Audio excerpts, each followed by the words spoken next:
ہمارے ہاں تمام نوجوان جو یہ کام کر سکتے ہیں ان کے پاس فرصت ہی نہیں کہ وہ اپنے آپ کو اس کے لیے فارغ کر سکیں.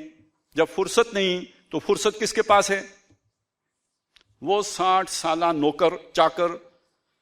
ہمارے ہاں اسلام آباد میں ایک سڑک ہے بڑی دلچسپ، سڑک کا نام بہت دلچسپ ہے، سڑک تو دلچسپ نہیں ہے، سڑک کا نام بہت دلچسپ ہے، میر چاکر خان روڈ.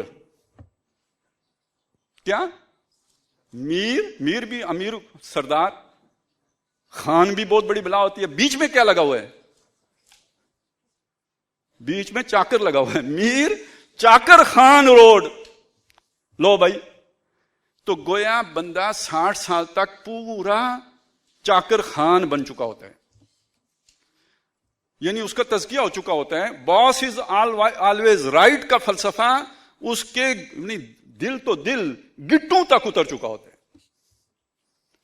اب اس کو اٹھاؤ، یہ جو جگہ خالی ہوئی ہے اس کو بٹھاؤ، اور یہ پھر اب اس تحریک کو لے کے چلے گا. وہ تحریک اب ایک ریشم کے کیڑے کا، یعنی وہ اگر ریشم کے کیڑا کے گرد جس طرح ریشم آ جاتا ہے اور وہ اس کے اندر گھٹ کے مر جاتا ہے، اسی طرح یہ جو ریٹائرڈ ملازمین کا کلب ہوتا ہے جو اعلیٰ عہدوں پہ آ کے بیٹھ جاتے ہیں، تحریک کی روح، تحریک کا جوش، تحریک کا جذبہ اس کے اندر سے ماند کر دیتے ہیں، اس کو ختم کر دیتے ہیں، اس کو چوس جاتے ہیں، اور ان کے رولز اینڈ ریگولیشن ہر شے کو اس طرح جکڑ لیتے ہیں کہ ایسا کسی فرد کو امریکہ نے گوانتانامو بے میں بھی نہیں جکڑا ہوگا جس طرح انسان کی روح اس کے اندر گھٹ کے مر جاتی ہے. لہذا یہ بہت اہم اللہ تعالیٰ نے ہم سے قدم اٹھایا ہے، ہماری سمجھ میں بات آئی ہے، حادثاتی طور پر آئی ہے.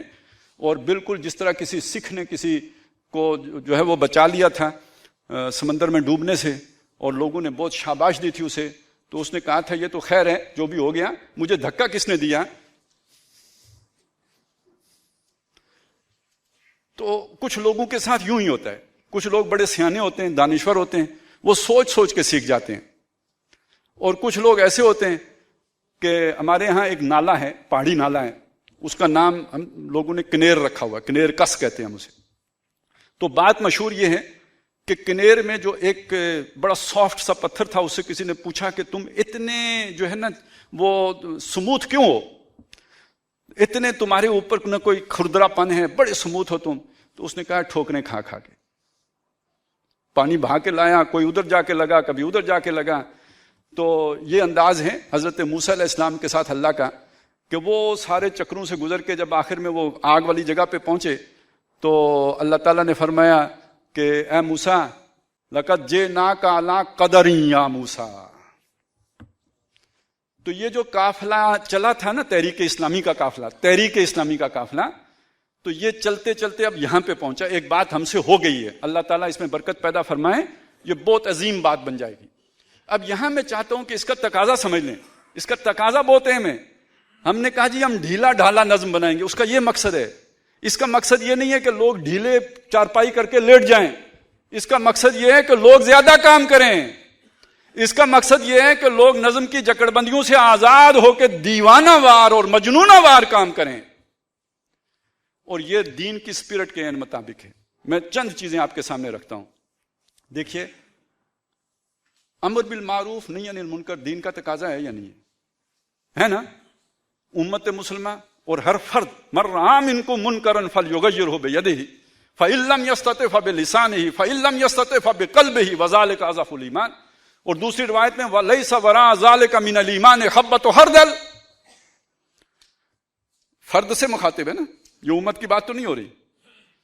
اب آپ دیکھیں، مجھے دیکھیں، میرے گھر میں برائی ہو رہی ہو، میری برادری میں ہو رہی ہو، میرے محلے میں ہو رہی ہو، میری مسجد میں ہو رہی ہو، میں مطمئن ہوں کہ میں ایک جماعت میں ہوں جو 3 مہینے میں ایک مظاہرہ کر کے امر بالمعروف اور نہی عن المنکر کر رہی ہے. کوئی بندہ اپنے دل پر ہاتھ رکھ کر کہے کہ ایسی جماعت میں ہونے سے جو 3 مہینے میں ایک امر بالمعروف اور نہی عن المنکر کا اجتماعی مظاہرہ کرے، تو وہ جو میری ذمہ داری ہے کیا واقعی ادا ہو گئی یا دھوکہ ہے جو میں کھا رہا ہوں؟ ہر وہ بندہ جو سمجھتا ہے میں امر بالمعروف اور نہی عن المنکر کر رہا ہوں کیونکہ میں فلانی جماعت میں ہوں، وہ دھوکہ کھا رہے ہیں. جو ہمارے ساتھ جڑا ہے وہ سمجھے امر بالمعروف نہی عن المنکر، اس میں ہم اسے فیسیلیٹیٹ کر سکتے ہیں. آپ کو یاد ہوگا تنظیم اسلامی کی جو قرارداد تاسیس تھی، آپ کو یاد ہوگا بالکل. جماعت اس کے کام میں ممد و معاون ہوگی، ممد و معاون ہوگی. ہم آپ کو فیسیلیٹیٹ کر سکتے ہیں، کام آپ کا ہے. نہ دھوکہ کھائیں نہ دھوکہ دیں. لا تظلمون ولا تظلمون، یہ آپ کا کام ہے، آپ نے کرنا ہے. اپنی برادری میں کرنا ہے، اپنے رشتہ داروں میں کرنا ہے، اپنے محلے میں کرنا ہے، اپنے بازار میں کرنا ہے. اور کوٹ کھانی ہے. الحق مرن. پھر وتواصوا بالصبر کرنے کے لیے ہم آئیں گے، پھر آپ کی مرم پٹی کرنے کے لیے آئیں گے، پھر آپ کی جو آپ نے غلطیاں کی ہوں گی اس میں بہتری سکھانے کے لیے آپ کے پاس آئیں گے. یہ ہے نا ممد و معاون ہونا. آپ رو رہے ہوں گے، آپ کے آنسو پوچھیں گے، پھر اپنے دکھڑے بھی آپ کو سنائیں گے کہ ہمارے ساتھ کیا ہوا تھا. ایک دوسرے سے حوصلہ پکڑیں گے. یہ تو نہیں کہ آپ کی اماں کو جا کے میں سمجھاؤں، یہ تو نہیں ہو سکتا کہ آپ کی زوجائے محترمہ کو جا کے دوسرا سمجھائے، تواصی بالحق کرے. یہ آپ کا کام ہے، آپ نے کرنا ہے. یہ امر بالمعروف نہی عن المنکر میری ذمہ داری نہیں، یہ آپ کی ذمہ داری ہے. جو امت کے ذمہ امر بالمعروف نہی عن المنکر ہے، جو پوری دنیا میں کرنا ہے، وہ تو ہماری سوچ یہ ہے جب تک وہ دین نہیں قائم ہو جاتا ہو ہی نہیں سکتا. آپ امریکہ کو کیسے امر بالمعروف اور نہی عن المنکر کر سکتے ہیں؟ آپ ہندوستان کو کیسے امر بالمعروف اور نہی عن المنکر کر سکتے ہیں جس کے لیے کہ امت بنی ہے؟